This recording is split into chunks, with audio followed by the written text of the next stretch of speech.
2021년 4월 9일 목요일 새벽 기도회를 하나님 앞에 드리시겠습니다. 하나님의 말씀은 누가복음 14장 1절로부터 35절까지의 말씀입니다.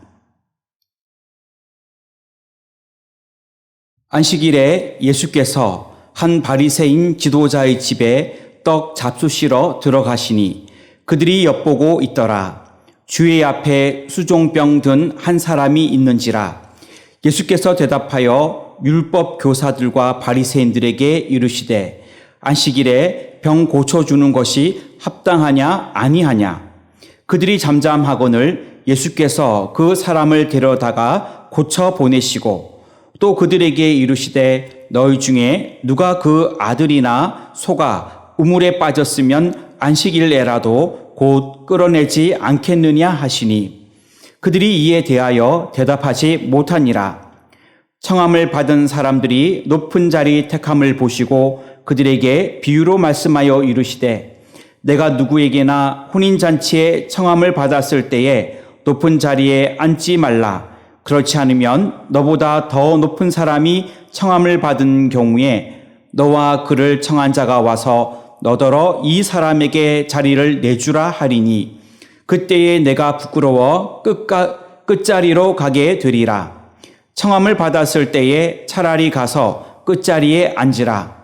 그러면 너를 청한 자가 와서 너더러 벗이어 올라 앉으라 하리니 그때에야 함께 앉은 모든 사람 앞에서 영광이 있으리라. 무릇 자기를 높이는 자는 낮아지고 자기를 낮추는 자는 높아지리라.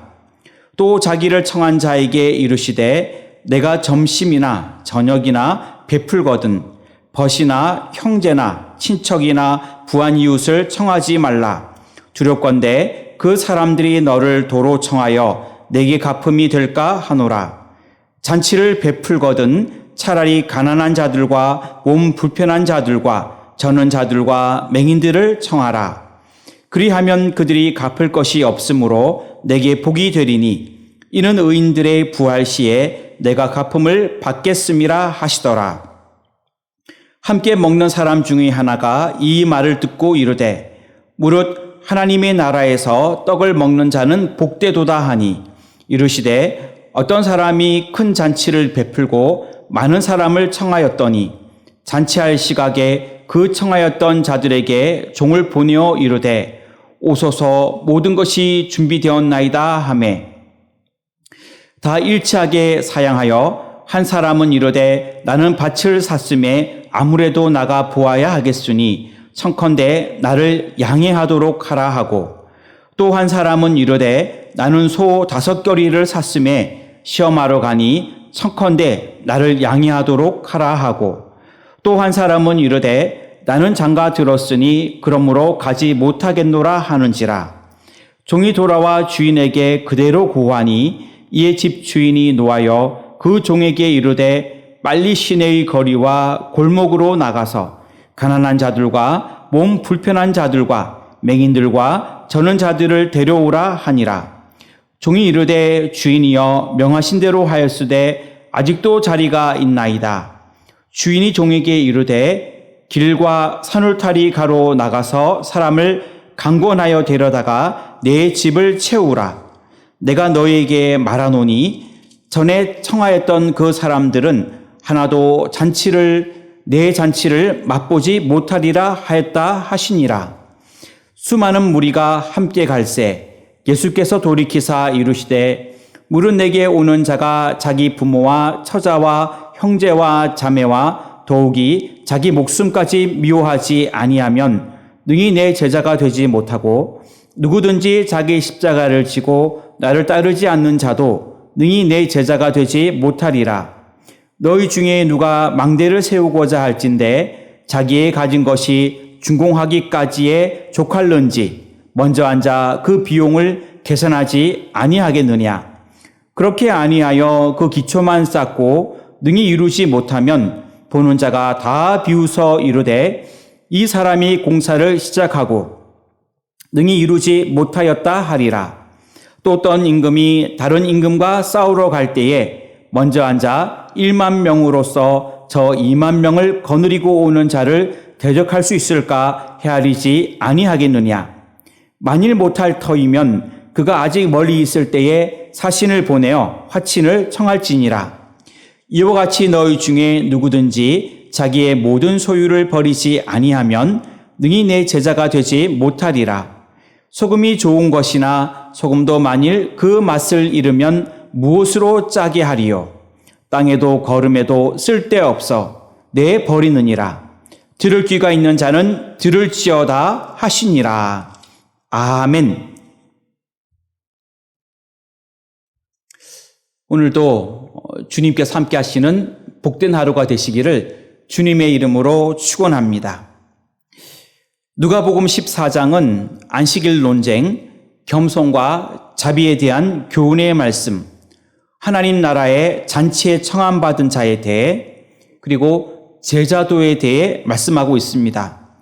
구체적으로 보면 1절부터 6절까지는 안식일 날 수종병 환자를 치유하신 사건에 대해, 7절부터 11절까지는 겸손에 대한 교훈, 12절부터 14절은 자비에 대한 교훈, 15절부터 24절까지는 큰 잔치의 비유, 25절부터 끝절 35절까지는 주의 제자가 되는 길에 대하여 말씀하고 있습니다.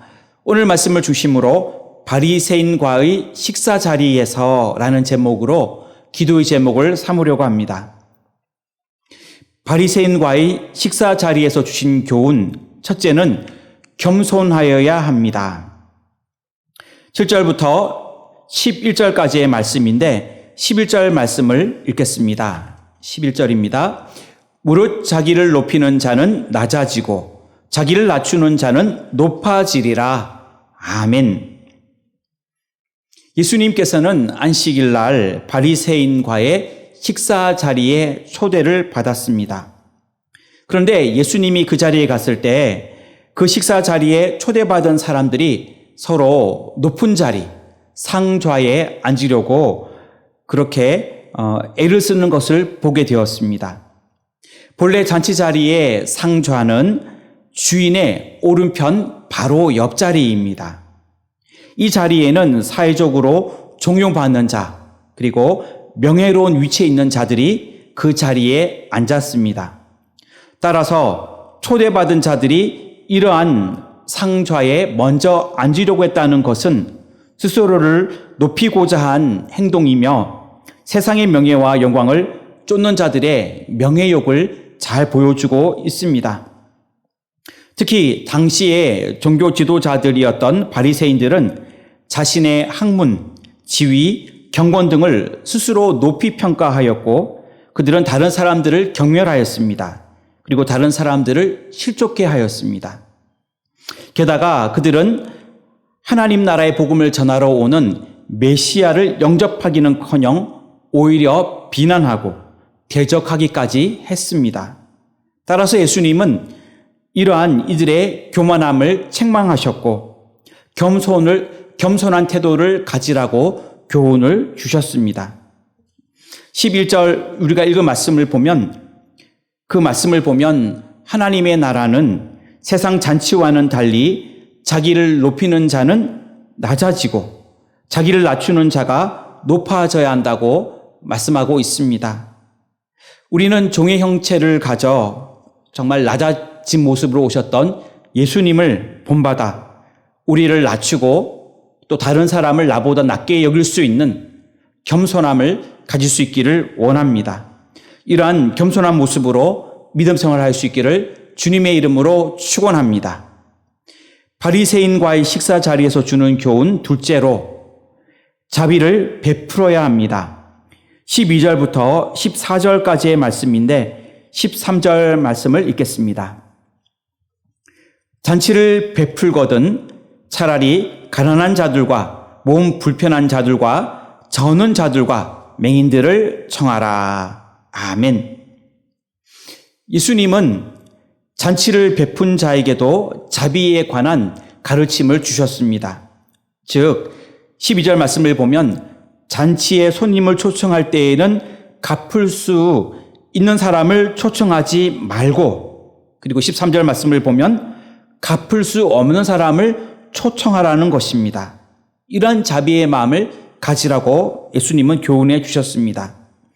타인에게 자비를 베풀 때에는 어떤 보상이나 상급을 바라지 않는 순수한 마음을 가질 것을 말씀하신 것입니다. 12절에 보면 잔치에 초청하지 말라고 권하는 대상은 벗, 형제, 친척, 부한, 이웃입니다. 또 반대로 13절 말씀을 보면 잔치에 초청하라고 권하는 대상은 가난한 자들, 몸 불편한 자들, 전원자들, 맹인들, 그들을 잔치에 초청하라고 말씀하셨습니다. 이 예수님의 말씀은 12절에 있는 전자의 사람들에게 무관심하라는 말씀이 아닙니다. 그리고 이 말씀은 후자의 사람들, 13절에 나오는 후자의 사람들에게 더 특별한 관심을 쏟을 것을 말씀하시는 것입니다. 후자의 사람들은 모두가 사회에서 소외받고 천대받는 자들로 예수님께서는 이러한 사람들에게 더 관심을 많이 가지셨습니다.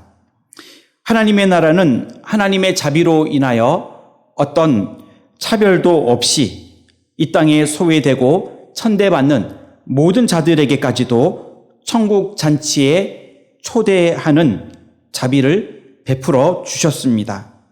저와 여러분 모두가 예수님의 말씀처럼 자비를 베푸는 자로 살아갈 수 있기를 주님의 이름으로 축원합니다. 바리새인과의 식사 자리에서 주신 교훈은 셋째, 하나님의 나라에 참여하여야 합니다. 15절부터 24절까지의 말씀인데 23절 말씀을 읽겠습니다. 주인이 종에게 이르되 길과 산울타리 가로 나가서 사람을 강권하여 데려다가 내 집을 채우라. 아멘. 유대인들은 주님께서 오시면 자신들만이 당연히 하나님의 나라에 참여할 것이라고 생각을 하였습니다. 하지만 예수님은 그렇지 않다라고 분명히 말씀하셨습니다. 이 비유에서 세 번의 초청이 나오는데 첫 번째는 제일 먼저 초대되었던 사람들은 당시 스스로 아브라함의 자손이라고 생각했던 유대인들을 가리킵니다. 비유를 보면 당시 풍습에 의해 주인은 미리 초청을 하였고 준비가 다 되었을 때에 종들을 보내어 그들을 데리고 오게 하였습니다. 하지만 16절부터 17절까지를 보게 되면 그들은 여러 가지 이유를 대며 그 초청에 거절하며 오지를 않았습니다. 그래서 주인은 두 번째로 초청을 하게 되었습니다. 그 대상은 사회에서 소외된 자들로 시내의 거리와 골목에 있는 가난한 자들, 몸 불편한 자들, 맹인들, 저는 자들이었습니다. 이 두 번째 초청에서 그들을 데리고 왔지만 22절을 보면 그럼에도 불구하고 자리가 비었습니다. 그래서 주인은 세 번째로 초청을 하게 되었습니다. 세 번째 초청은 그 대상은 길과 산울타리가로 가서 사람들을 초청한 것입니다. 이들은 유대인들이 구원받은 자들이라고 전혀 생각하지도 않았던 이방인들을 가리킵니다. 이 비유는 하나님 나라의 초청 대상이 결코 일부 민족에게, 일부 사람들에게 국한될 수 없는 것을 말씀하고 있습니다. 하나님의 그 초청에 응한 자가 하나님의 그 나라에 들어갈 수 있다라는 말씀인 것입니다. 우리도 예수님의 부르심을 입은 자들로서 하나님의 그 사랑과 은혜를 깨닫고 하나님의 나라에 기쁨으로 참여할 수 있기를 주님의 이름으로 축원합니다. 말씀을 정리합니다. 바리새인과의 식사 자리에서 주신 교훈, 첫째로 겸손하여야 합니다. 둘째로 자비를 베풀어야 합니다. 셋째로 초청에 응한 자만이 하나님 나라에 참여함을 알아야 합니다. 이러한 저와 여러분들이 다 되시기를 주의 이름으로 축원합니다. 기도하겠습니다. 하나님, 2021년은 우리 교회가 새 예루살렘 같은 교회가 되기를 원합니다. 강림하는 교회로, 함께하는 교회로, 씻음받는 교회로 주님께 큰 영광 돌릴 수 있도록 인도하여 주시옵소서. 세워주신 담임 목사님에게 말씀의 능력과 성령 충만함과 영적 기도력을 더하여 주시옵소서. 새 성전 건축 이제 마무리 단계에 와 있습니다. 지금까지 주님의 은혜로 인도하신 줄로 믿습니다. 남은 모든 건축도 사고 없이, 민원 없이, 또한 계획대로 예정대로 잘 진행되도록 인도하여 주시옵소서. 이를 위하여 애쓰시는 건축위원회, 당회, 모든 관계자들 위해 큰 은혜를 내려 주시옵소서. 코로나19로 인하여 어려움 중에 있는 우리나라와 세계 모든 나라를 불쌍히 여겨 주옵시고 긍휼을 베풀어 주옵시고 치유하여 주시기를 원합니다. 우리 모두가 마음을 모아 이 어려움을 슬기롭게 이겨낼 수 있도록 인도하여 주시옵소서. 이 나라와 민족과 대통령을 붙들어 주옵시고 인도와 캄보디아와 미 전도 종족 선교를 위할 때에 또 저도 국내 선교를 위하여 기도할 때에 하나님 선교의 문을 열어 주시옵소서. 이 시간에도 기도하는 모든 기도의 제목들을 들으시고 귀를 기울이시고 응답하여 주시기를 원합니다. 건강의 문제도 또한 막혀있는 물질의 문제도 앞길과 직장의 모든 문제도 또 가정의 모든 기도의 제목들 위에도 자녀를 위한 기도 위에도 또한 진로와 결혼과 학업과 취업의 모든 문제까지도 하나님께 믿고 의지할 때에 기도할 때에 응답의 역사가 있게 하여 주시옵소서. 오늘 하루도 주님께서 함께하여 주시기를 원하오며 이 모든 말씀 예수님의 이름으로 기도하옵나이다. 아멘.